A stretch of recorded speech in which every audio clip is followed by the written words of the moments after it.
আমরা যারা কোরআন তেলাওয়াত করতে পারি, কোরআন তেলাওয়াত করার সময় আমাদের সন্দেহ হয় যে এই হরফটি আলিফ ধরে পড়বো নাকি লাম ধরে পড়বো। এই বিষয়টি আজকে আমরা ক্লিয়ার হয়ে নেব।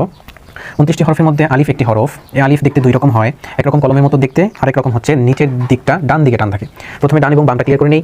আরবি সবসময় লেখা হয় ডান দিক থেকে শুরু হয়ে বাম দিকে আসে, ডান দিক থেকে শুরু করে বাম দিক থেকে পড়তে হয়। তাহলে আমরা সাধারণভাবে বুঝতে পারি এই দিকে যদি টান থাকে তাহলে ডান দিকে চলে গেল। তাহলে আলিফ দুই রকম দেখতে হবে। যুক্তবর্ণ হিসেবে লেখা থাকলেও এরকম থাকবে। ধরেন আমি লিখলাম বা আলিফ, তাহলে আলিফের নিচের দিকটা ডান দিকে টান হয়ে গেল। এখন যদি উপর থেকে নিচের দিকে যদি বাম দিকে টান হয় তাহলে এই হরফটি হবে লাম, আমরা লাম ধরে পড়বো। যুক্তবর্ণ হিসেবে লেখা থাকে তখন কীরকম থাকবে?